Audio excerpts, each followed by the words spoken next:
guys, welcome back to Accurate and Powerful Lego Guns, where this week we're going to have a look at this brand new blowback rifle. This rifle is semi-automatic, it has a false magazine, and it fires in blowback action. The main mechanism itself was created by the real Jewel Desert Eagle, which you can check his channel out just by searching it on the YouTube. Also has plentiful of attachments, this sight, this stock, and of course this foregrip, which I'll talk about later on today. Now, first we've got to start with the most basic of things. And what good is a gun without its range? So without further ado, we're going to start on our range test.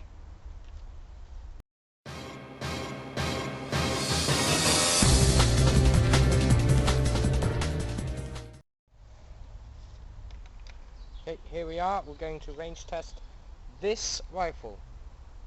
In 3, 2, 1.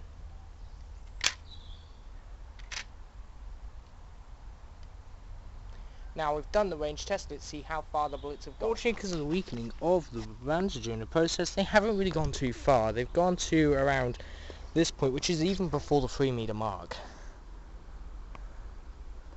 Luckily, the second bullet makes up, and it does go around the 3-meter mark, which is where your average room warfare will occur in. It's not the best range at all, but it's certainly better than some others. We've definitely had some worse firing in our accurate and powerful Lego guns. Soon we are about to put this gun to the accuracy test, but first allow me to talk you through the logistics of this gun. This is my first ever proper blowback rifle, and already it's showing signs of realism. As you may be able to notice, there is a sturdy stock here that is attached by these 2 blue pins made by Lego Technic. Also there is a nice trigger guard that looks very similar to rifles. No hunk of Lego, just connector rods. It has a realistic bolt. The only downside is the cranking. However, it works brilliantly 99% of the time. Obviously there are letdowns if the last rubber band is weak. But in full auto there's almost no issues, and yes, you can modify this gun into full auto if you've noticed gun from semi-auto to full auto to semi-auto to full auto.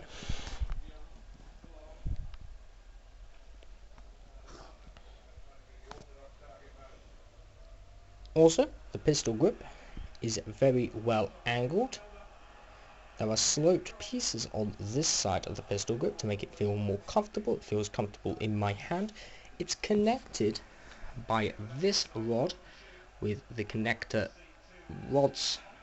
This is a connector beam, and this is where I hit a possible dilemma, which I managed to swerve around. If I put this on the other side of the gun, as you can see here, it would have got in the way of this crank, meaning the gun wouldn't work at all.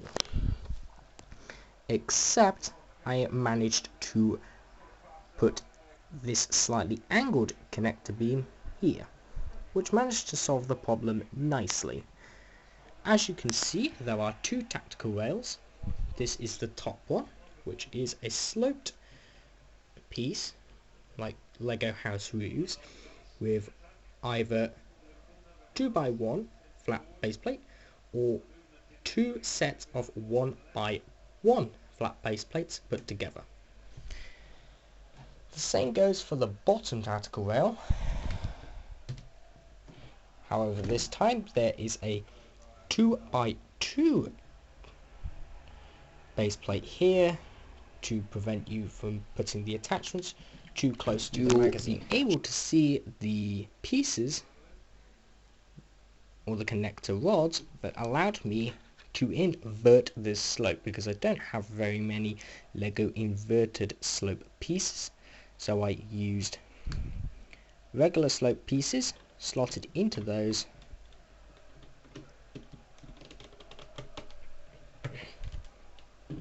to make this tactical rail inverted. Pretty much the same goes on for here, where it's either 2 by 1 or 2 sets of 1 by 1. As you can see on the gun, the bolt is visible through the top of the gun. If I open this bolt, you may also be able to see the false round inside of the gun. Now before you all start thinking that this is attached to the gun, I'm going to prove the opposite to you. Moving magazine, and there is a false round on top of this gun. Magazine is a simple 15cm tall magazine with a false round on the top.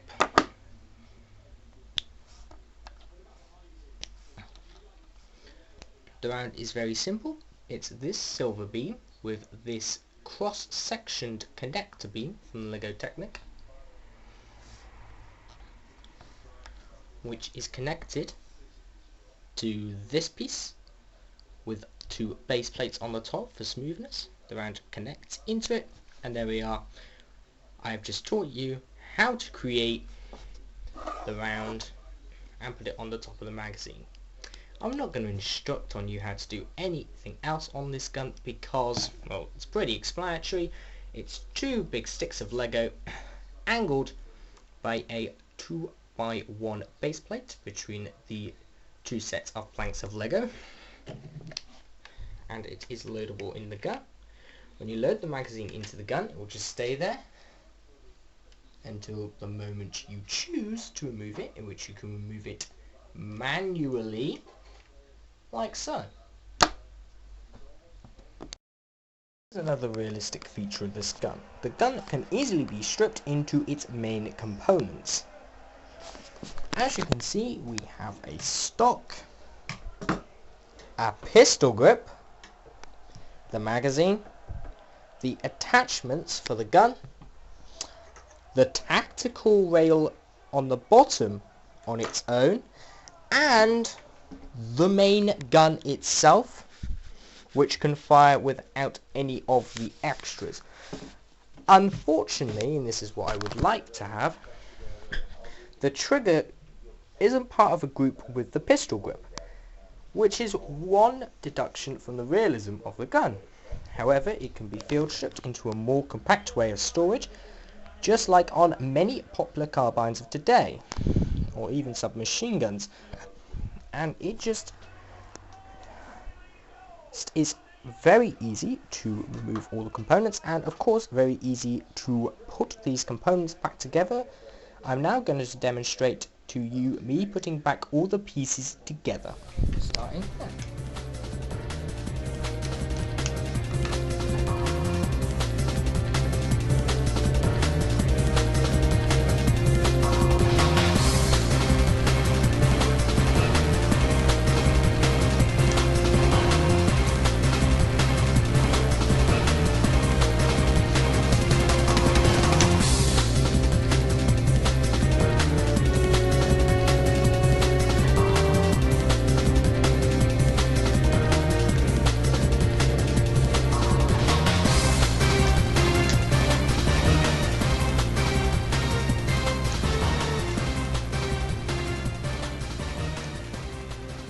As you can clearly see, I have managed to put this whole gun back together in between 30 seconds and 60 seconds, which is pretty good.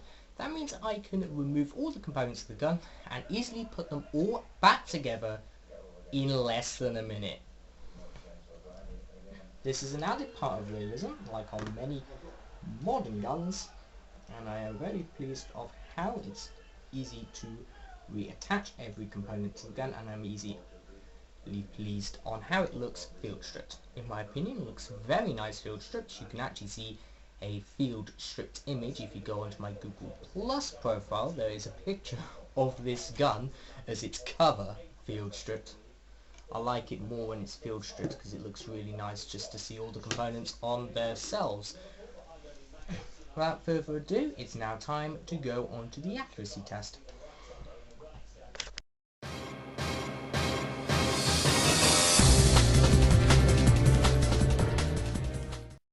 Here we are with a quick accuracy test. Sorry for the darkness of the camera, it's starting to get a bit dark out here tonight. But we should be able to get a quick accuracy test. That will be shooting these 3 targets. They're already set up, you can see that they're red.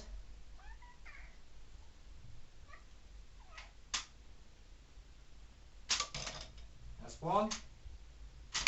That's 2. And that was a miss. And of course, that gun has managed to turn itself around after its completely pitiful range test. It's managed to hit a great accuracy. But was that accuracy coincidental? Was that accuracy just almost nothing? Because we found out a new type of test. Precision. Precision is a gun at a marked point aiming at a target at yet another marked point. So without further ado, we're going to test the actual precision.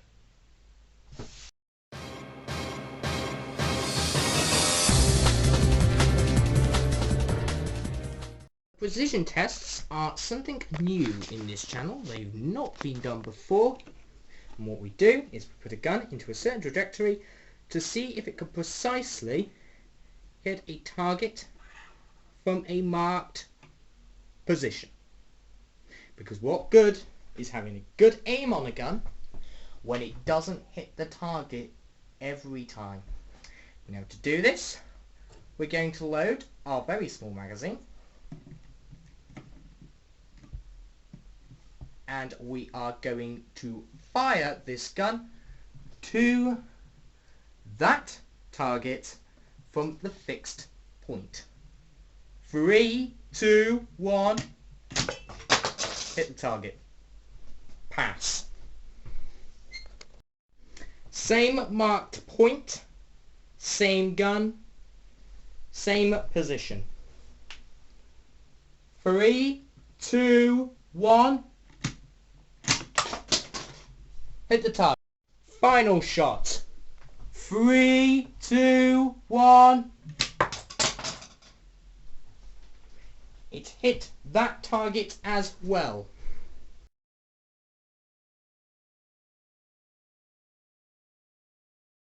Here we are with a slow motion clip, and as you can see, the bolt goes forward first. As you can see, the bolt goes forward a little bit and then goes back, which is a very bad design.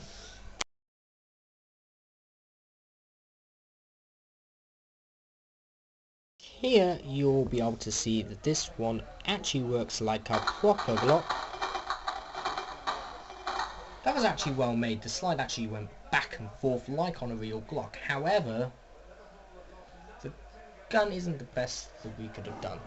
Instead, we've got a semi-automatic rifle here. And you can tell it's Visual Desert Eagle who created that version because it's called a rainbow camo. He never does them in full black because he doesn't give 2 shits about the colour of the gun. Very much like I didn't here. I mean, I was going to do it like colour coordinated and I went, no, fuck it. I might as well just add all these green and yellow and pink and blues and all this. It's not pink, but you get the point. In short, the gun I have just demonstrated to you is accurate, powerful, precise, and reliable, which is a good thing. Unfortunately, the range wasn't up to scratch, and on the range test that we have just done, I don't think the rubber bands were strong enough to propel the whole thing, because the rubber band came out weak, flimsy, and only scored 3.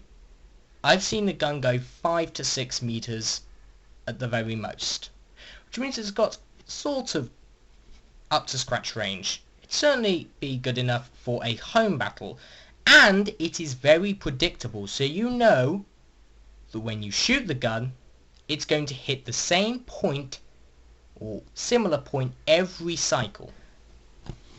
And that's it for the video. Thank you for watching, If you liked this video, click like. If you want to see more, click subscribe. And next week we'll be showing you a preview of a brand new gun I have created, which is a small compact pistol. You may have seen it earlier in the video whilst I was doing the accuracy tests.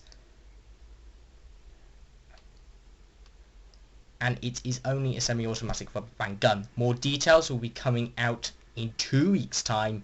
Next week will be the preview video. Thank you for watching, and I'll see you for the next episode.